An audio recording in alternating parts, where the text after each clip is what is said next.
I guess what I would tell young artists who want to become activists is that, the two kind of work hand in hand sometimes. Um, if they want to get their toes wet into activism, they don't know where to start. They could always start with trying to do more political art. For me personally, my art is actually not political, it's more personal. So that wasn't really my way into it, but there's a lot of artists who do political art and then they find that that's their calling.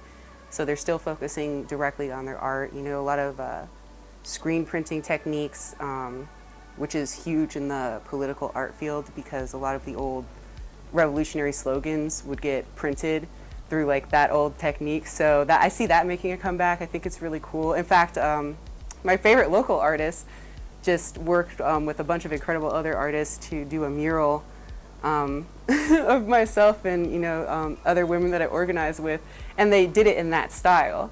So that was really cool to see. It's on Myrtle and 18th Street. The artist is Eric Kendrick and Tracy Mims, and Shawana Burks was the director for it. Cool. It's super cool, but it's something that I never would have thought I would have seen in our city, but that's literally art activism, you know what I mean? It's images of us in action, which is cool, but then also just like down to the technique that they chose to use for it is symbolic because that is the technique that is used for a lot of activism. So there's plenty of ways to get involved and still keep art at the forefront. If you are an artist at heart and you want to make sure that your expression is heard in everything that you do, there's tons and tons of ways to do it. And there's a lot of artists in the community who do things directly like that. I would look to Yellow House, because that is a great place to start. I was wondering if there was a place to start. Because Yep. even I have wondered, like, where would I even, if I were to make something, what would I even do with it if I made it?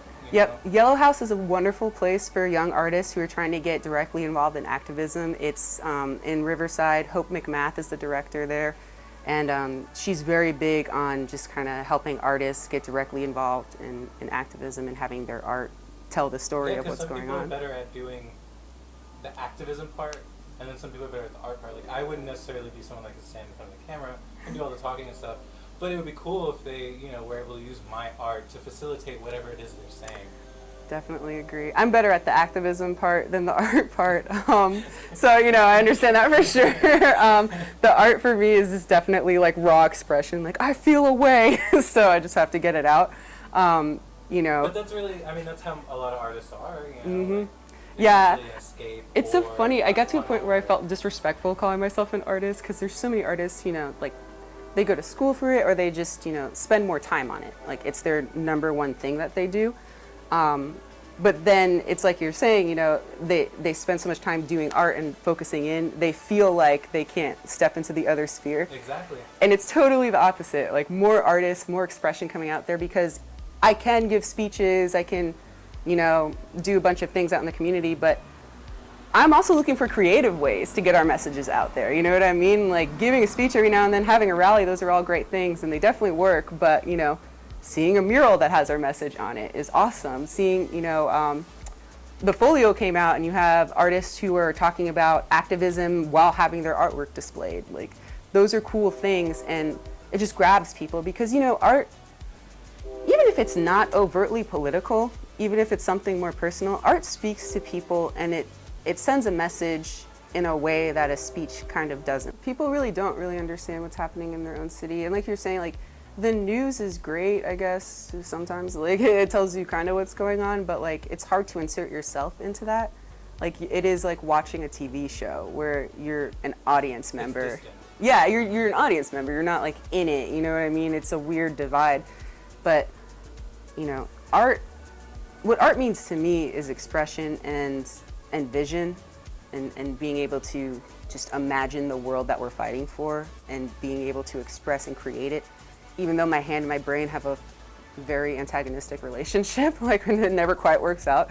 But it's also just like a practice in going with the flow, you know what I mean? Because there's so many rallies and protests that we have. Almost never goes according to plan. We can try to organize, but it won't exactly work out that way.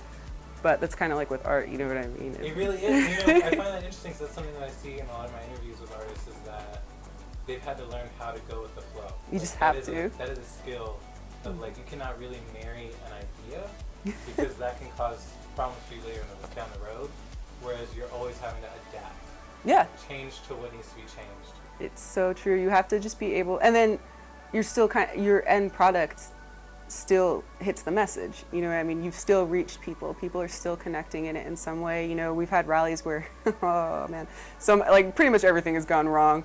And at the end of the day, I'm just like, whoa, like, this is not how I imagined it. This is not what the blueprint said.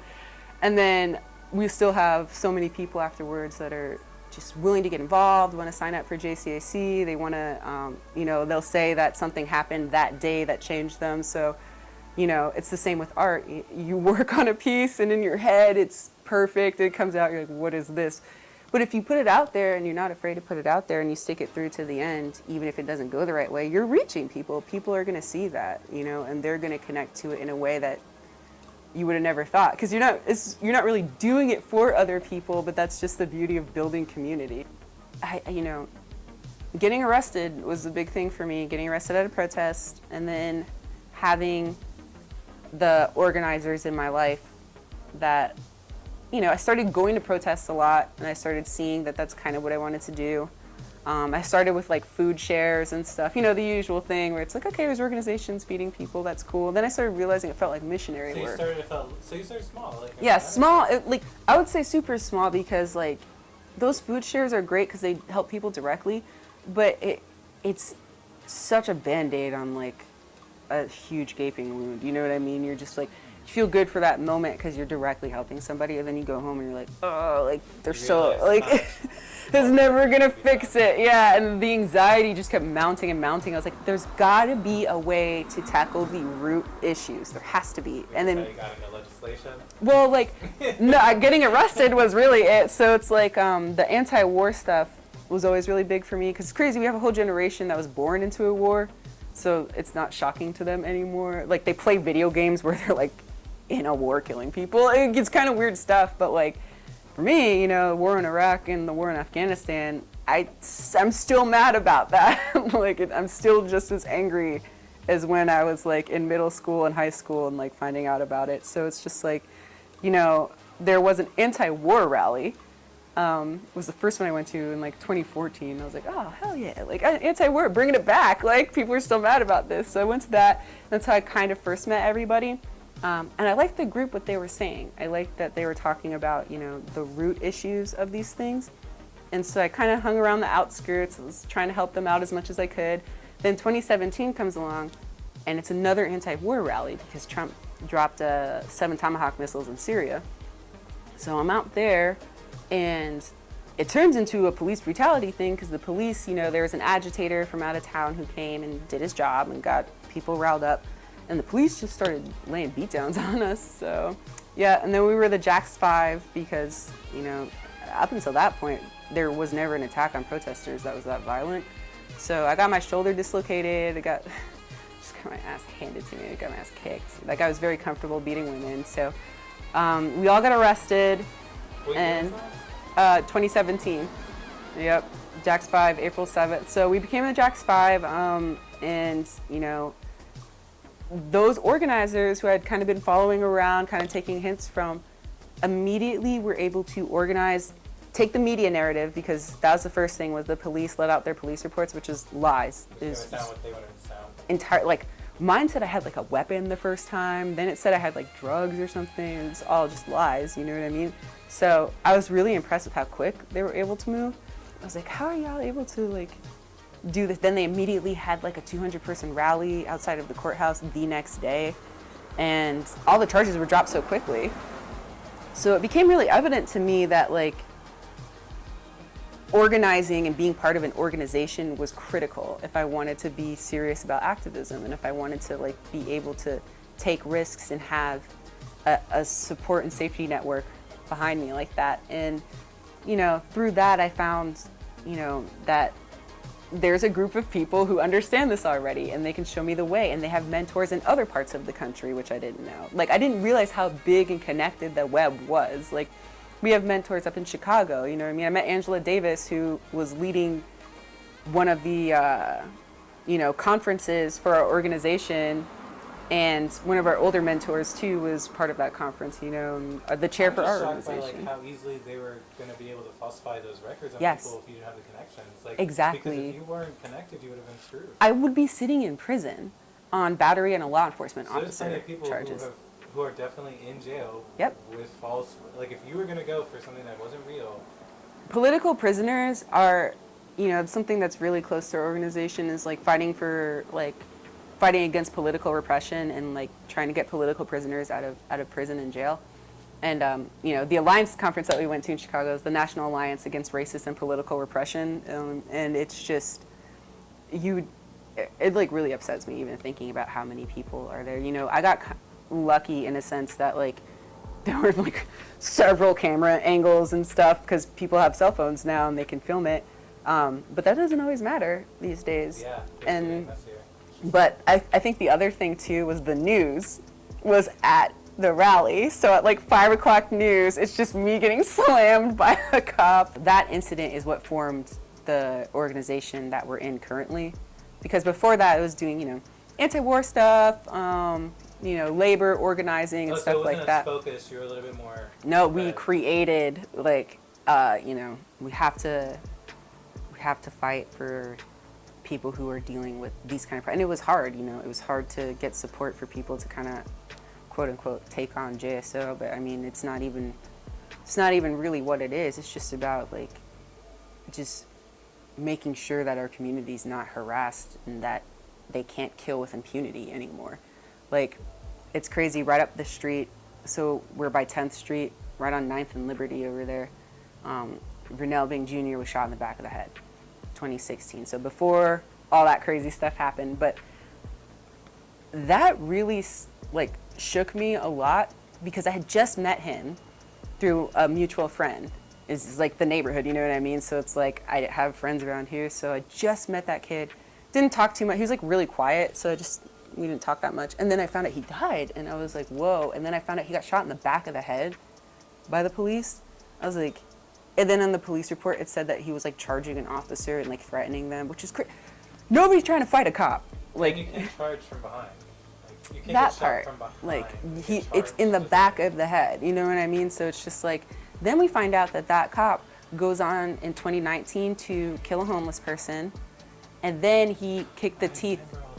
He kicked the teeth out of Brittany Krishan, Brittany Williams. So this is what made me same give up the past stuff. Officer, same one, still patrolling this neighborhood, and just nothing. You know what I mean? So it gets to a point where it's like you just start feeling like it starts feeling like Jim Crow-ish again. It just starts feeling like this is a squad that's out to like terrorize communities, not protect us. And then protect their own. Because I feel like there are good cops, but it's like they're more concerned with protecting their own than Yeah, I mean, actually doing anything about it, which is like kind of sad. It's really sad, and they actually threaten and bully those cops too. So my brother is in law enforcement, and he, you know, quit because it was not for him. But he was doing the prison guard stuff, and he was thinking about doing patrol officers. But even just in the prison guards, if you like show any dignity and humanity towards the prisoners, they'll bully you sometimes too. And he just realized that it wasn't for him. He's not part of the good old boy system here, so he ended up leaving. At the end of the day, people don't want to destroy their own neighborhoods. It's our neighborhood, so we don't want to destroy it. You know what I mean? Like, and we don't want to be violent to our own people. The cops come and they escalate the situation into violence, because when it was us, we were together feeling something, you know, it was emotional, but we weren't beating each other, and we weren't, you know, nobody had anything to light on fire. Nobody came with like Molotov cocktails or anything. So it's just, but when the police came, they did. They came with plenty of weapons. And then how much money do you think that even costed to mobilize like that? Like, think about like. It's a lot. I'm sure I mean, a tank isn't cheap. So they make about $500,000 out of our $500 million out of our budget. Our budget's about $1 billion, so that's 50 cents for every dollar. So half the budget. So I mean, they have plenty of money to throw around. You know, while our neighborhoods suffer, they're getting tanks and spy gear and all kinds of fun stuff to terrorize us with. It's good to have artists for that kind of stuff, because we have all this information, but it needs to look good. We need to present it in a way that when people see it, it elicits certain feelings. Because we're asking people to reimagine the city, and we're giving them information and data that could help that reimagining, but it also has to have a feeling when they look at it. It has to look good. It has to, if we're presenting a better Jacksonville, we have to present it in a way that looks good and makes them feel good and makes them actually believe in it, because it's stuff that we can do. Like if it looks like every other piece of legislation that's kind of crappy, it'll get pushed aside like every other piece of legislation. That makes sense, yeah. But like I love our people's budget and I love the work that went into it on all ends, but a lot of artists helped us with the final drafts. That's why now it's like, people see the blue for the people's budget, they're already hyped because last year they associated that color and that scheme and that layout with